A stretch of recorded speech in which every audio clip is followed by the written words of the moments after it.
This is my new to me 2022 BMW R18 Transcontinental with every option possible. I picked it up with 1,900 miles on it. The owner had done all the services, had all the receipts for that. I'm coming off of a 2011 BMW R1200 GS Adventure, and I've been doing a bunch of research on these. I've heard the mixed reviews, a lot of negative reviews online. People talk about how heavy it is, the lack of forward controls. I'm 6'2", 190 pounds. I have no problem getting my feet size 12 boots under here. When I first test rode one, I definitely felt the heft of it. It was, not radically different than my dad's Road King that I've ridden from time to time when he had that. It has storage, but I will admit that, like people said, that the storage space is smaller than one would expect. Not a ton.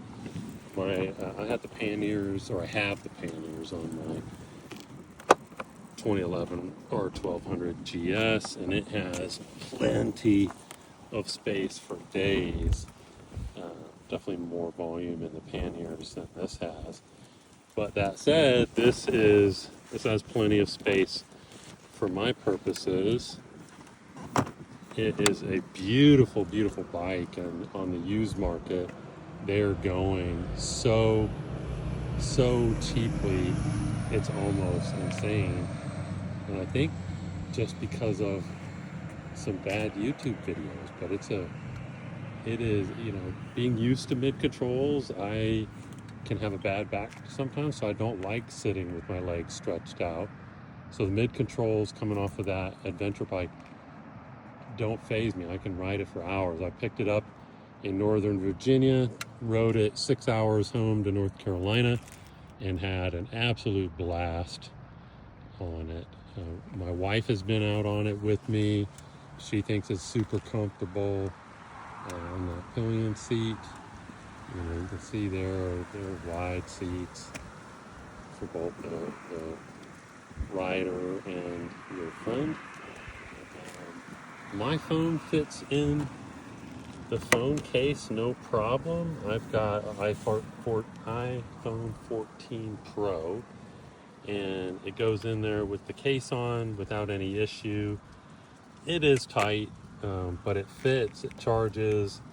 My experience with the navigation, it just worked. It didn't bother me that the phone has to connect to the bike, and I also didn't have any issues playing back my music. I use Spotify on my iPhone, and this Marshall sound system sounds absolutely incredible. I've never had a sound system on a bike before, so I don't have anything to compare that to.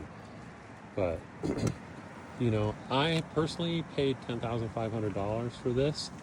Like I said, to have 1,900 miles on it, all the services done annually by the original owner, it was just, for me, like a dream come true to be able to get one of these big tours for such an inexpensive price. I can't imagine I'm going to let this thing go anytime soon. I'm out here Sunday afternoon practicing slow speed handling just because it is a big bike. But like any big bike, you get going and it's no big deal, but it's all the slow stuff that can get you. So I practice that regularly. I imagine I always will. I have on my big adventure bike just because it's what helps me to feel comfortable no matter what I'm riding, to be able to do a good U-turn on a street, or navigate things slowly if I need to. So I'm tickled pink. I love this color. I think the dealer was pretty astonished when I originally was talking to them about a 2023 and then saw this come up on Craigslist, and I told them, I was like, I got to check this out before I do anything with you guys, because as inexpensively as they're letting them go from the dealership on the used market, they're just probably some of the best deals going. I love the way it sounds. I would like to get better pipes. The chrome ones are out of stock online from the various BMW dealerships. I don't know if they're getting those back in. I hope they do. There are some other options I'm investigating. Shark Road makes an expensive slip-on. I saw some Italian manufacturer makes them. They're definitely not inexpensive. And so I'll do a little more investigation. Like I said, I like the way it sounds. I would like it to sound a little bit more aggressive. But I think they're beautiful bikes. If you have any questions about my own experience with it so far, feel free. I'm out here where all the local teenagers practice their driving to get their licenses, and it's a perfect place for me to practice my slow speed too. But that's it. Those are my initial thoughts. I'm having a blast on it. I love it.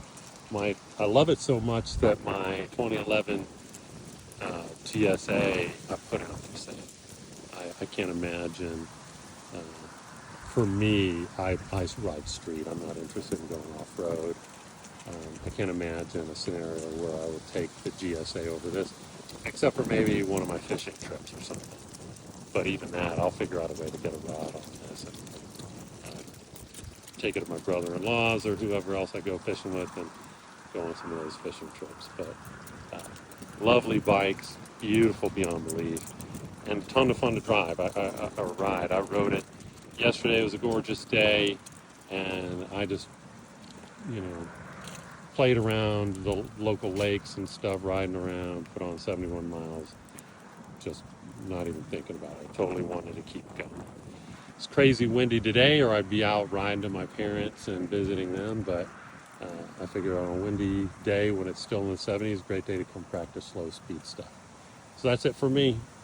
Again, any questions, I'm happy to answer. Look forward to talking to people in this community. Bye.